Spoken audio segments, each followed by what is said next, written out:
അതെ പ്രിയ കൂട്ടുകാരെ, ഇന്ന് ഞാൻ നിങ്ങളെ ഒരു സ്ഥലത്ത് കൊണ്ടുപോകട്ടെ. ഈ യാത്രയ്ക്ക് ഒരു ചിലവുമില്ല. എല്ലാവരും റെഡിയല്ലേ? നമ്മുടെ ഈ യാത്ര എവിടേക്കാണെന്ന് അറിയാമോ? ലക്ഷദ്വീപിലേക്കാട്ടോ. പക്ഷേ അവിടേക്ക് പോകും മുൻപ് ലക്ഷദ്വീപിനെ കുറിച്ച് ചില കാര്യങ്ങൾ മനസ്സിലാക്കണം. എന്താണ് ലക്ഷദ്വീപ്? ലക്ഷക്കണക്കിന് ദ്വീപുകളുടെ കൂട്ടമാണോ? അങ്ങനെ കരുതിയെങ്കിൽ തെറ്റാണേ. സംസ്കൃതത്തിൽ ലക്ഷ എന്ന പദത്തിന്റെ അർത്ഥം അനേകം, ഒട്ടനവധി എന്നൊക്കെയാട്ടോ. അങ്ങനെ നോക്കുമ്പോൾ ലക്ഷദ്വീപ് എന്നാൽ അനേകം ദ്വീപുകൾ കൂടിച്ചേർന്നത് എന്നാണ്. ഈ ലക്ഷദ്വീപ് ഇന്ത്യയുടെ തെക്കു പടിഞ്ഞാറ് അറബിക്കടലിൽ സ്ഥിതി ചെയ്യുന്ന ഒരു ദ്വീപ് സമൂഹം ആണ്. ഇന്ത്യയിലെ ഏറ്റവും ചെറിയ കേന്ദ്രഭരണ പ്രദേശവും ഇതാണ്. അറബിക്കടലിലെ 36 ചെറിയ പവിഴ ദ്വീപുകളുടെ സമാഹാരമായ ഇവയിൽ 10 ദ്വീപുകളിൽ മാത്രമാണ് മനുഷ്യർ താമസിക്കുന്നത്. മറ്റുള്ളവ പരിസ്ഥിതി സംരക്ഷണത്തിന് വേണ്ടി സംരക്ഷിക്കപ്പെട്ടവയാണ്. ഇനി ഈ ദ്വീപുകളുടെ സൃഷ്ടിയെപ്പറ്റി ഒന്ന് അറിഞ്ഞാലോ? ലക്ഷദ്വീപിൽ എത്തിയിട്ട് അത് പറയാം. ലക്ഷദ്വീപ് സാധാരണ പാറക്കെട്ടുകൾ കൊണ്ട് ഉണ്ടായ ദ്വീപുകളല്ല. ഇത് ചെറു സമുദ്ര ജീവികളായ കോറലുകൾ ചേർന്ന് പണിത പ്രകൃതിയുടെ അത്ഭുത ശില്പമാണ്. അതൊരു കഥയായി ഞാൻ പറഞ്ഞു തരാം. ദാ നമ്മൾ ദ്വീപിലെത്തിട്ടോ. വാ, ഇവിടെ ഈ മരത്തണലിൽ ഇരിക്ക. പണ്ട് വളരെ പണ്ട് അറബിക്കടലിന്റെ മധ്യത്തിൽ തീപ്പൊരി തുപ്പുന്ന ശക്തനായ അഗ്നിരാജാവ് എന്നൊരു അഗ്നിപർവ്വതം ഉണ്ടായിരുന്നു.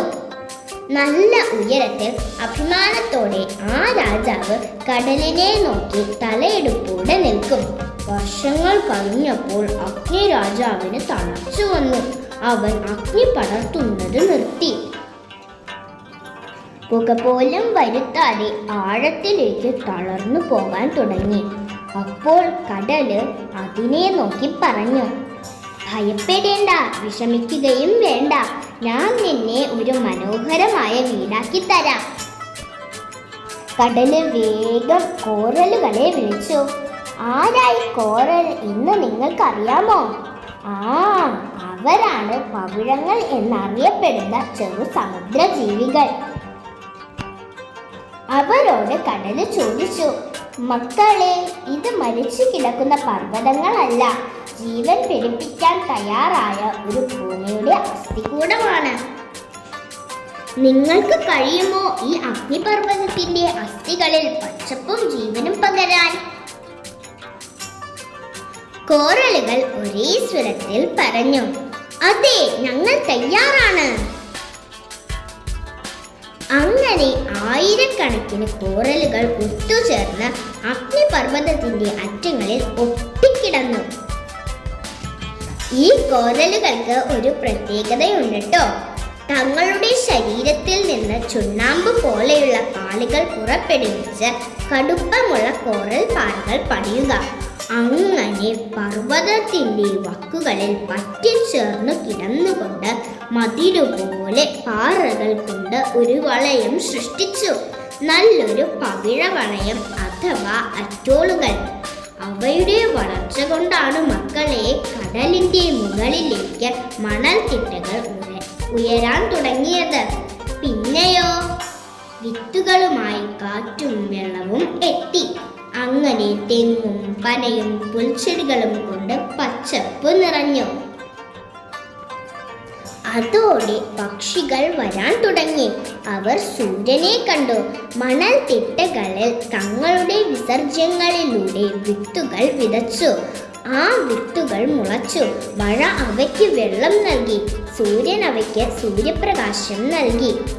അങ്ങനെ അഗ്നിരാജാവിന്റെ തീയിൽ നിന്നൊരു സ്വർഗം രൂപപ്പെട്ടു. അങ്ങനെ പാറകളും പച്ചപ്പും എല്ലാം ചേർന്ന് ഇന്നത്തെ ഈ മനോഹരമായ ലക്ഷദ്വീപ് പിറന്നു.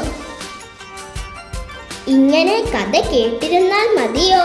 അവിടുത്തെ ചില കാഴ്ചകൾ കാണേണ്ടേ? വാ എന്റെ കൂടെ.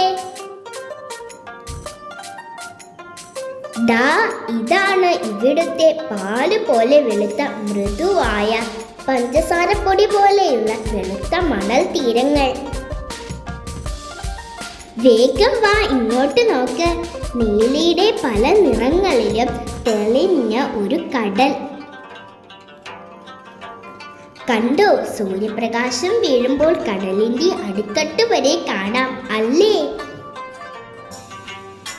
അങ്ങ് താഴെ നീന്തുന്ന മീനുകളെ കണ്ടോ, എന്ത് രസമാണല്ലേ. എല്ലാവരും ഇങ്ങോട്ട് വാ. ഇതാണ് ലക്ഷദ്വീപിലെ ഏറ്റവും വലിയ കാഴ്ച.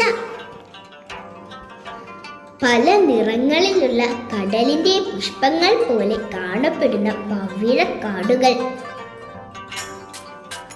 ഇനി വേറൊരു കൂട്ടം കാണിക്കട്ടെ. പുറം ലോകത്തേക്ക് കാണാത്ത ചുവന്ന മീനുകൾ. മഞ്ഞ നിറത്തിലുള്ള ബട്ടർഫ്ലൈ ഫിഷ്. കറുപ്പ് പുള്ളികളുള്ള ഏഞ്ചൽ ഫിഷ്. ചെറിയ കടലാവകൾ. ഹായ്. അതെ, എന്തായാലും എത്രയിടം വരെ വന്നതല്ലേ, ഒന്ന് നീന്തിയാലോ. കടൽ തിരകളിൽ നിന്ന് സംരക്ഷിക്കപ്പെട്ട നീന്തൽ കുളത്തിലേതുപോലുള്ള സുഖം തരുന്ന ഈ സ്റ്റിൽ വാട്ടർ ലഗൂണിൽ ഒന്ന് നീന്തിയിട്ട് പോകാം. അതെ, എല്ലാവരും വെള്ളത്തിൽ നിന്ന് ഇങ്ങ് കയറിക്കേ. തിരിച്ചു പോകാൻ സമയമായി. ഹാവൂ, അങ്ങനെ തെങ്ങിൻ തൊപ്പിലെത്തി. കാറ്റിലാടുന്ന ഈ തെങ്ങിൻ തലപ്പും പനകളും എന്ത് രസമാണല്ലേ.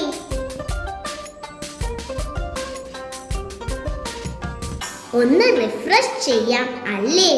ദാ ഇഷ്ടം പോലെ സ്നാക്സ് ഉണ്ട്, കഴിച്ചോളൂ. ഇവിടുത്തെ സ്പെഷ്യൽ ആണ് ട്ടോ. പെട്ടെന്നാവട്ടെ, സൂര്യൻ അസ്തമിക്കാൻ സമയമായി, കാണണ്ടേ. നോക്ക് നോക്ക്, മഞ്ഞ, ഓറഞ്ച്, ചുവപ്പ് നിറങ്ങൾ കടലിന് മേൽ പടർന്നു നിൽക്കുന്ന ലക്ഷദ്വീപിന്റെ പ്രാതൽ സന്ധ്യ കാഴ്ച ഒരിക്കൽ കണ്ടാൽ മറക്കാനാവില്ല. ദാ എല്ലാവരും അങ്ങ് ദൂരെ നോക്ക്. അക്കാണുന്നതാണ് മിനിക്കോയുടെ മനോഹരമായ ലൈറ്റ് ഹൗസ്. മിനിക്കോയുടെ ഈ ലൈറ്റ് ഹൗസ് വെളുത്ത കോട്ട പോലെ ഉയർന്നു നിൽക്കും. അതിനു മുകളിൽ നിന്ന് കാണുന്ന കടൽ കാഴ്ച അത്ഭുതമാണ് ട്ടോ. ഇനി നമുക്ക് നാട്ടിലേക്ക് മടങ്ങിയാലോ. നമുക്ക് മടങ്ങാനുള്ള കപ്പൽ എത്തിയിട്ടോ. എല്ലാവരും കയറിയില്ലേ? അതെ, ഞങ്ങൾ മടക്കയാത്രയിലാണ്. ഞങ്ങൾ പോയിക്കൊണ്ടിരിക്കുന്നു. പക്ഷേ ഞങ്ങളുടെ മനസ്സ് അവിടെ തന്നെ തിരമാലകളോടൊപ്പം കളിക്കുകയാണ്.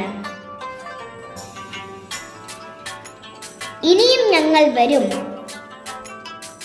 ഇതുപോലെ മിനിക്കോയുടെ സൗന്ദര്യം ആസ്വദിക്കാൻ.